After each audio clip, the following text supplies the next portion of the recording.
Hello guys, good afternoon guys. Today I will making munggo.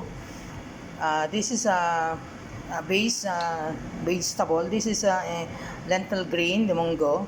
I will make now in garlic.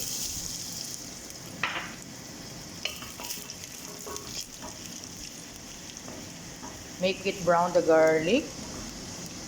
After golden brown, you make the onion. See the onion. When done the onion and the garlic, you add the tomato. You just wait to be a golden brown, this one. And then add the tomato. This is the tomato.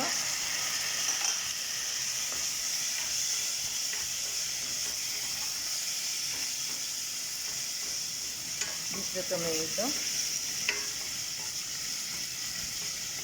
You just add the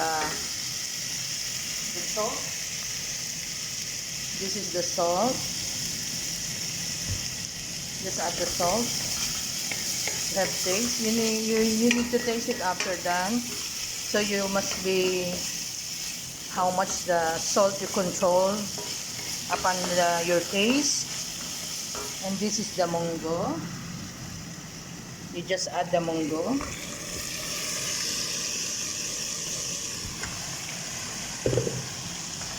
Then stir fry the munggo. This is stir fry the munggo.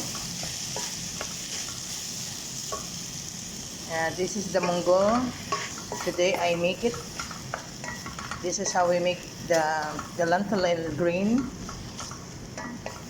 So you just check it, add the pepper.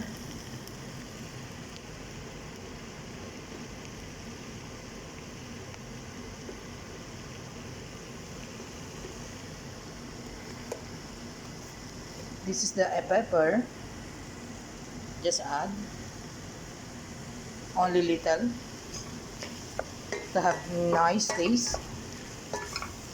And then you just add the water. This is the hot water. Boil it. Boil it for 10 minutes. You just check it, or 15 minutes. You just only check it's the munggo, it's ready to eat, and then taste it. If you want hot the sauce or the flavor, you just add hot sauce upon your taste, or upon the spices you want. You can add. This is the munggo. You just only cook it for 10 to 20 minutes.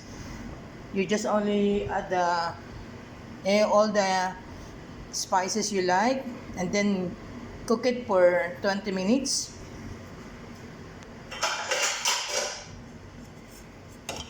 Cover and just wait 20 minutes or 10 minutes. You just check. You need to check it.